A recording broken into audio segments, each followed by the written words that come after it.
बोले श्री सद्गुरुदेव भगवान की जय। अपने अपने माता पिता की जय। जय जय श्री राधे। जय जय श्री राधे। जय जय श्री राधे। आप सभी लोग अपने स्थान पे खड़े हो जाएं। जो लोग आरती किए हैं वो आकर के आरती करें। आरती करने के बाद अब सभी लोग प्रसाद लेकर अपने गृह को जाइएगा। पुनः कल से कथा अपने नियत समय से प्रारंभ हो। जय श्री राम, जय श्री श्याम, जय श्री श्याम। हम श्याम जी हमारे, हम श्याम जी हमारे,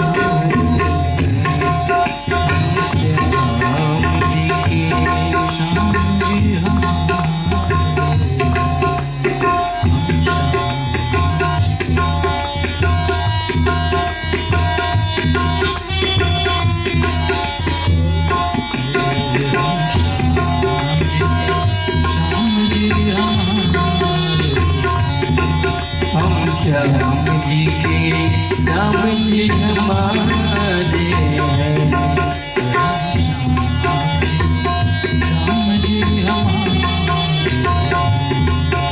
हम श्याम जी के श्याम जी हमारे हैं।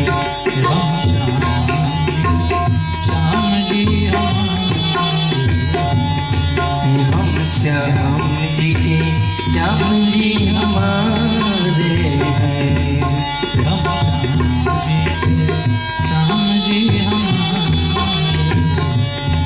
हम श्याम जी के श्याम जी हमारे हैं। हम श्याम जी के श्याम जी हमारे हैं। हम श्याम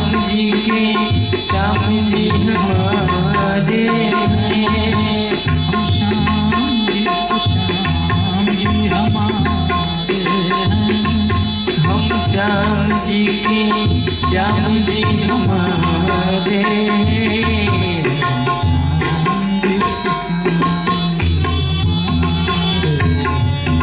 हम श्याम जी के श्याम जी हमारे हैं।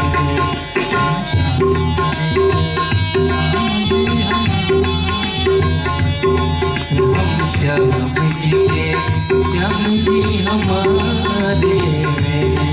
हम श्याम जी के श्याम जी हमारे हैं।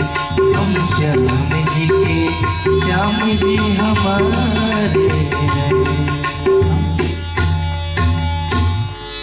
श्री भागवत भगवान की है आरती। पापियों को पाप से है तारती।